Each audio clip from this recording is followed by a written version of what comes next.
Halo, assalamualaikum warahmatullahi wabarakatuh. Selamat datang kembali di Haryana Official. Mbak-mbak semuanya, gimana kabarnya nih? Hari sehat? Semoga sehat selalu di perantauan, amin. Semoga mbak-mbak semuanya terhindar dari mara bahaya, dan semoga mbak-mbak semuanya dipermudah segala urusan di sampean, amin ya robbal alamin. Doa terbaik dari kami di tanah air, semoga dipermudah segala urusan di sampean, mbak, dan semoga mbak-mbak semuanya kelak nanti dipertemukan dengan keluarga sampean tanpa kekurangan apapun, tanpa kehilangan apapun. Artinya yo sampean berkumpul dengan keluarga kui lengkap, sampean sehat, orang rumah juga sehat nggih. Semoga barokah selalu gaji-gaji sampean, amin ya robbal alamin. Nah, hari ini kita bakal membahas kasus yang beredar hari Jumat.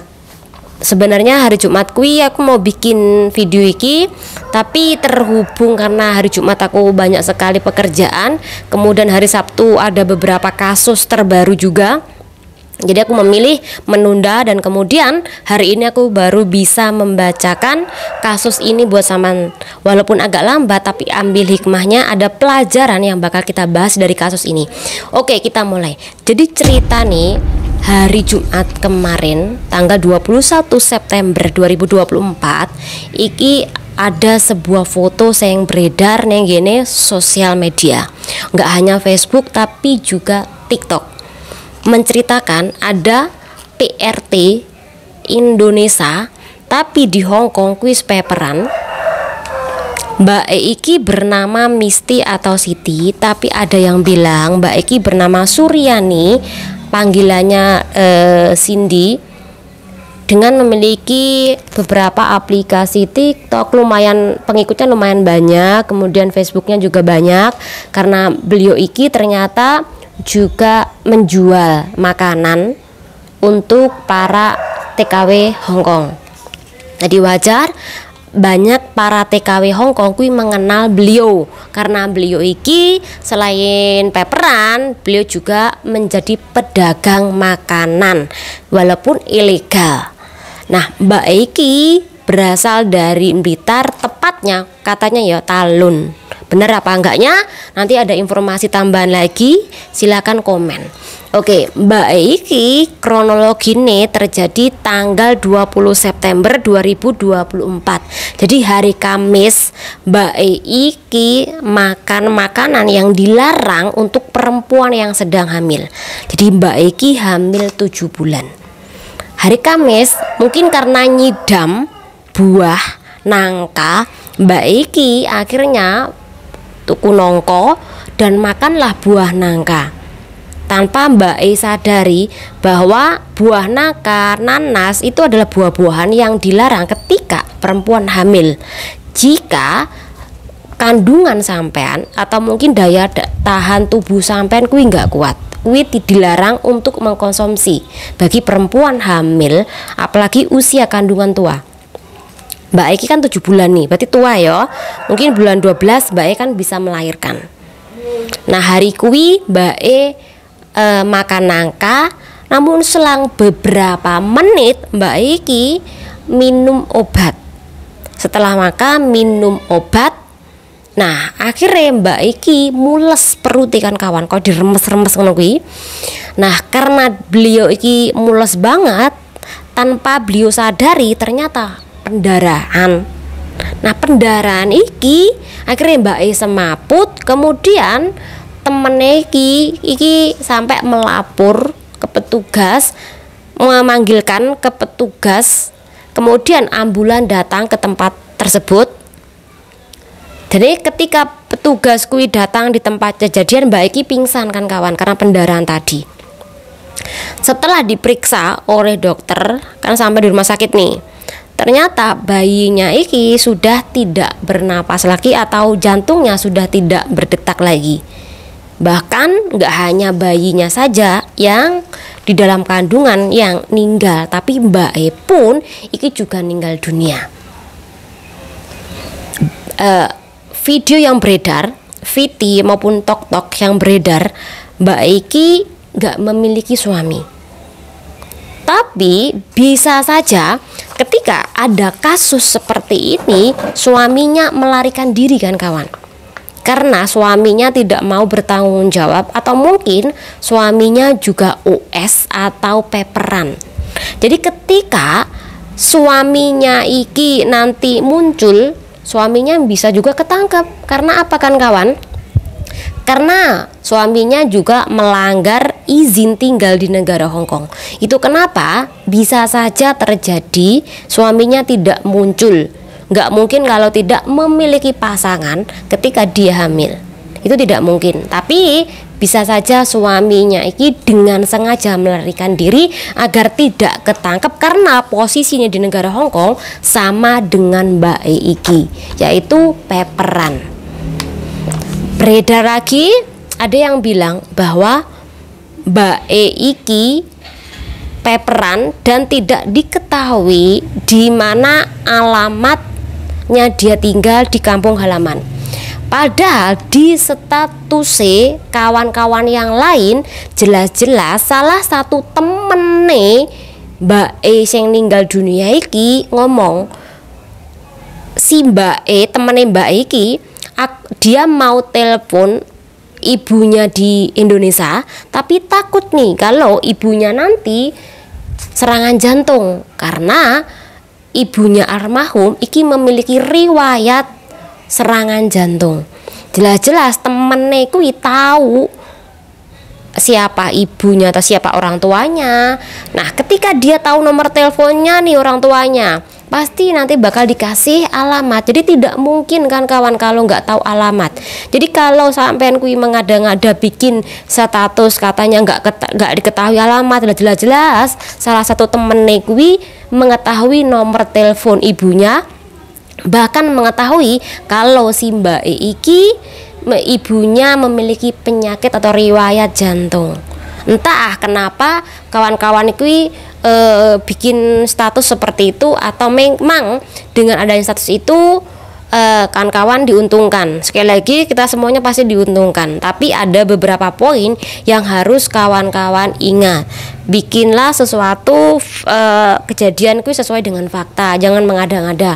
Sekali lagi jaga ketikan juga buat kawan-kawan, jangan sampai kawan iki ngelok nih Mbak E atau mungkin menghina Mbak E dengan status seperti dia saat meninggal dunia, karena Mbak E udah meninggal. Jadi jaga ketikannya. Sekali lagi buat kawan-kawan semuanya, apabila saat ini masih US peperan di negara orang, usahakan untuk berpikir dang balio. Karena ketika sampean nanti US di negara orang, peperan di negara orang, takutnya kalau terjadi apa-apa sampean menyusahkan orang rumah. Karena orang rumah kui harus menyediakan uang yang banyak, 100 lebih loh kan kawan, 100 lebih untuk memulangkan jenazah. Bagi kalian yang melanggar aturan izin tinggal terus sampai 100 juta, kui dari mana uangnya? Kasihan kalau orang tua Anda tidak mampu. Jadi bagi mbak-mbak sing OS, sampean harus memiliki planning kapan nih selesai OS-nya pulang ke kampung halaman.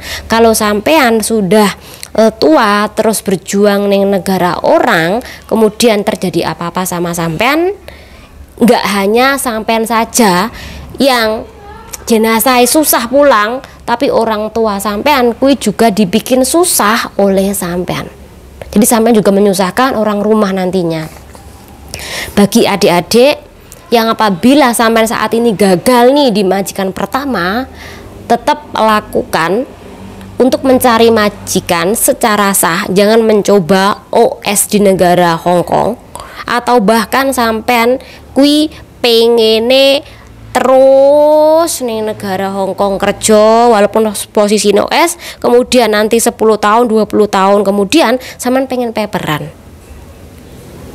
pengen memiliki izin tinggal di negara Hong Kong, status peperan, pendatang asing, tambah sampai nyadari bahwa usia sampean kui semakin hari, semakin bulan, semakin tahun kui tua-tua. Jadi ketika makin tua, daya tahan tubuhnya sampean untuk bekerja sengsara nang negara Hongkong kuis berkurang. Jadi tidak menghina atau tidak menghakimi, tapi pelajaran. Kita ambil pelajaran dari almarhumah Mbak Misti ini bahwa peperan kuiki menyedihkan ketika terjadi sesuatu sama sampean. Sakit lu bingung awakmu arepe ning rumah sakit. Karena ketika awakmu peperan ning rumah sakit, awakmu juga bisa dilaporkan oleh pihak rumah sakit karena Anda tidak memiliki izin tinggal. Bisa sakit sampai meninggal, ya iki intinya sampean bingung.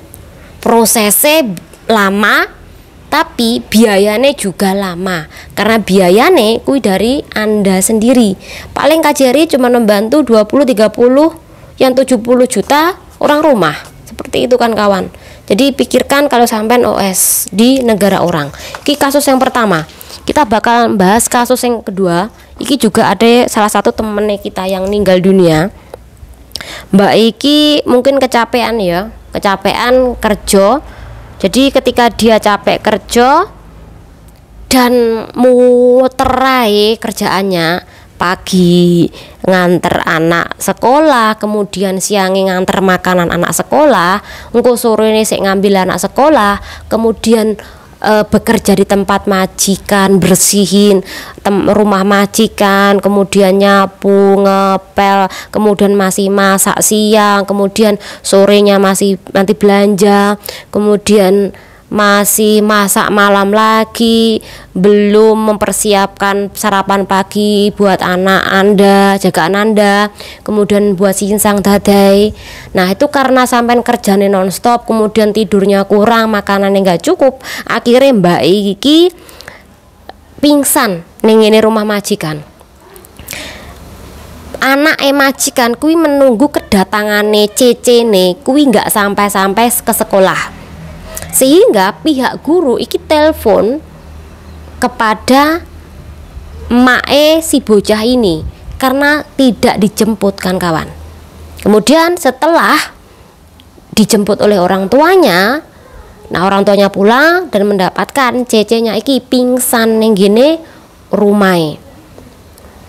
Dibawa ke rumah sakit, yaitu Mbak ini meninggal dunia mungkin karena kecapean kan kawan dan tidak tertolong. Jadi sekali lagi dua kasus iki ono pelajaran. Mungkin memang sudah nasibnya kan kawan ada yang meninggal, tetapi jangan sampai kan kawan ninggal overstay. Kalau ninggal overstay is yang susah nggak hanya sampean tapi sekali lagi keluarganya sampean. Semoga dengan adanya dua pembahasan ini bermanfaat buat kan kawan semuanya. Mari kita doakan baik itu almarhumah Mbak Misti maupun almarhumah salah satu temannya kita ini diampuni segala dosa dosanya. Semoga orang tuanya iki juga diberi ketabahan atas terjadinya musibah pada anak mereka. Amin ya robbal alamin. Salam Al-Fatihah. Semoga dengan bacaan Al-Fatihah ini mengurangi dosa mereka. Terima kasih. Selamat diri. Wassalamualaikum warahmatullahi wabarakatuh. Bye.